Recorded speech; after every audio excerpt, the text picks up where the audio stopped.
왜군에 맞서 대승을 거둔 행주대첩 승전지에서 권율 장군의 위대한 발자취를 따라가 보고 고대 문명을 품은 유물을 통해 중남미의 신비로운 문화를 만나볼 수 있습니다.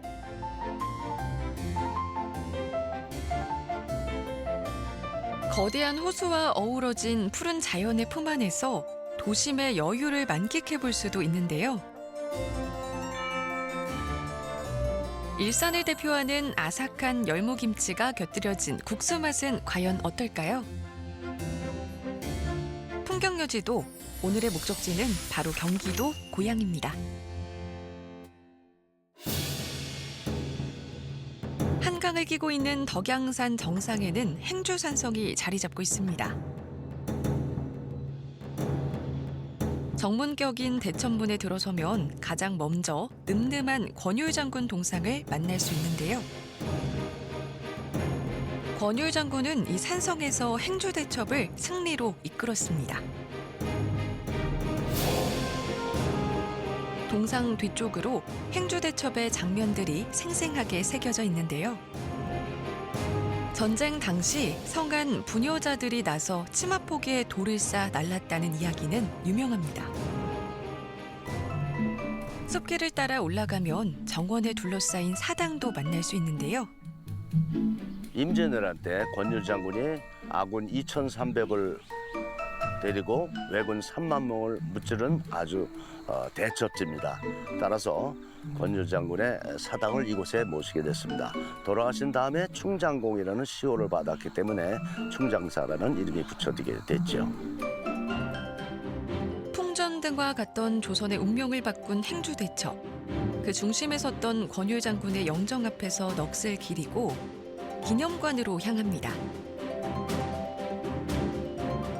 대첩 기념관에서는 당시 사용된 다양한 무기류를 볼 수 있는데요.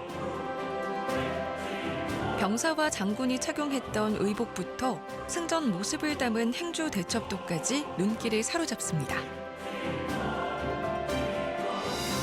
특히 한 번에 수십 개 화살을 쏠 수 있는 화차와 화약통을 단 화살, 신기전은 조선시대 첨단 무기를 대표하는 것으로 그 과학적 설계에 감탄하게 되는데요.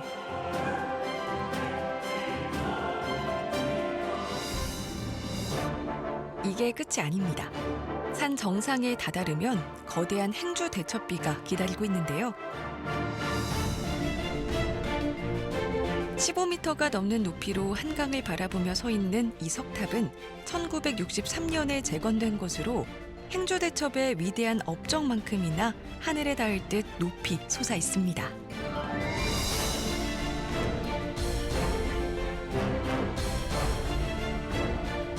조선시대의 권율 장군 부하들이 세운 초건비도 함께 만나볼 수 있는데요. 팔각지붕으로 된 정자까지 조선의 정취를 그대로 느낄 수 있는 역사의 현장입니다.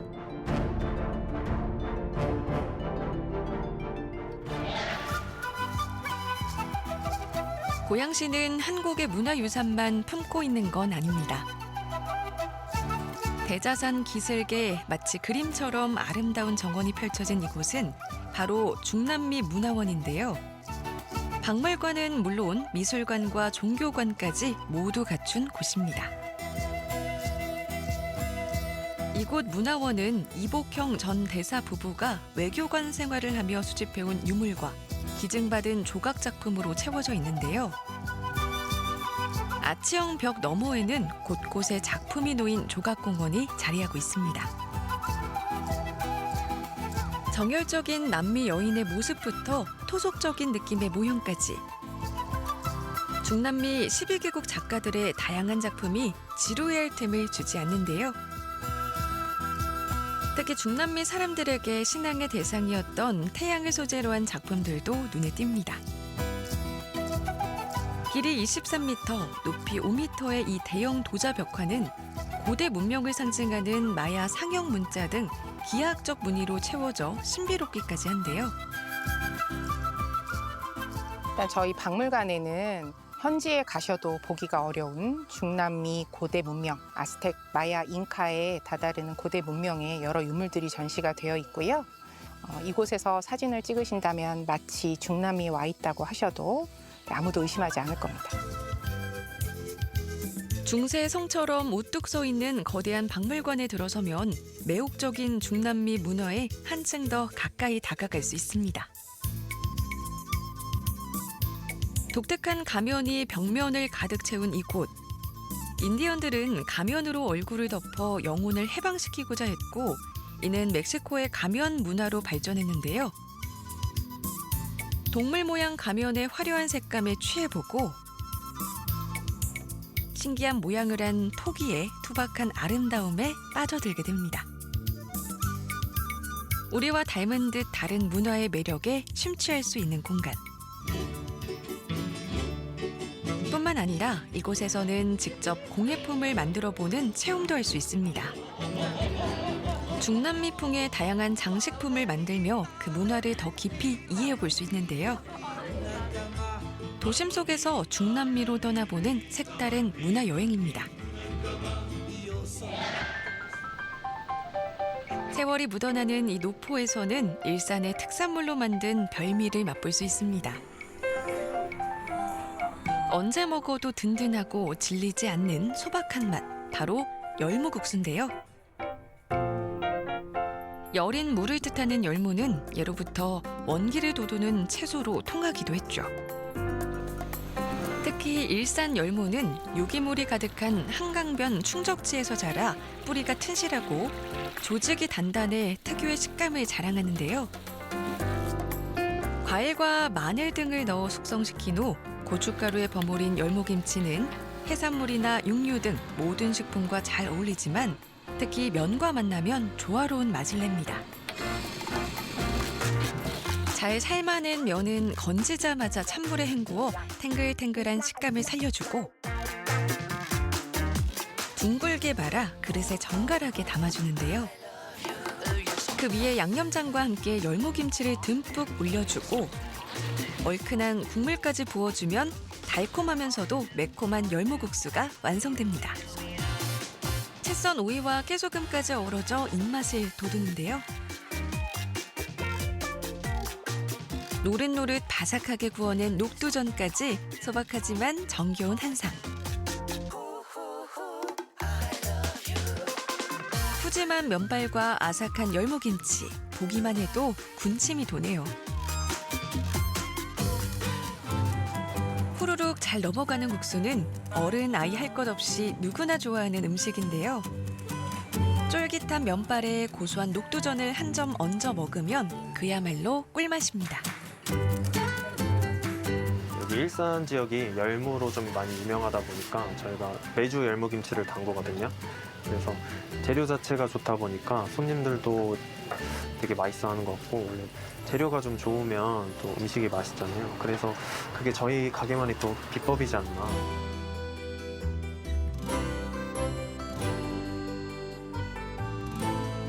아삭한 식감과 새콤달콤하면서도 쌉싸래한 열무 맛으로 달아난 입맛까지 되살릴 수 있는 시간입니다.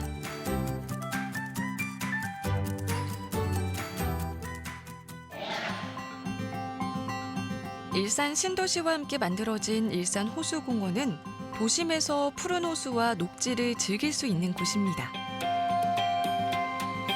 4.7km의 자전거 도로와 메타세커이아 길까지 9km가 넘는 산책로를 갖추고 있는데요.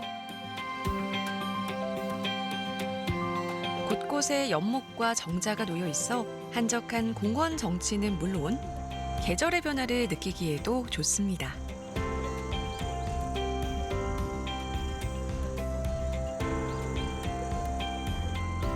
공원 중앙에 있는 달맞이 섬은 호수 가운데에 떠 있어 그 전경을 감상하기에 안성맞춤인데요. 섬에 놓인 정자, 월파정을 경계로 동쪽은 인공호, 서쪽은 자연호로 구분된답니다. 월파정에 올라가셔서 보면은 호수공원의 인공호수, 또 자연호수를 한꺼번에 다 볼 수 있고, 도시 속에 접해 있는 호수이긴 하지만은 동양 최대의 인공호수입니다, 여기가. 사실 전부 인공 수로를 조성해 만든 호수지만 습지 생태계가 살아있도록 관리되는 서쪽 호수를 자연호로 부르고 있는데요. 반면 동쪽 인공호는 10m가 넘는 물줄기를 뿜어내는 분수까지 갖춰 아름다운 경관을 뽐냅니다. 호숫가를 따라 늘어선 그네 의자는 언제나 인기 만점. 드넓은 호수는 그저 바라보기만 해도 여유를 느낄 수 있지만 사진 속 배경으로도 그만입니다. 화창한 날씨까지 분위기를 한껏 살려주는데요. 어디를 둘러봐도 그림이 되는 호수공원은 일몰 명소로도 유명합니다. 호수 아래로 뉘엿뉘엿 해가 숨어들면 수면 위로 운치 있는 수묵화 한 폭이 펼쳐지는데요. 밤이 되면 주무되는 공원 옆 가로수길로 옮겨갑니다. 사륜 자전거를 타고 눈부신 야경을 즐기고 유럽에라도 온 듯 이국적인 건물들 사이를 거닐 수도 있는데요. 오색으로 빛나는 분수대의 화려한 물줄기가 신비로운 분위기를 연출하는 이곳. 밤이 깊어도 가로수길 열기는 식을 줄 모릅니다. 가족 연인과 함께 유럽 여행을 온 듯 색다른 도심 야경을 즐길 수 있는 공간입니다.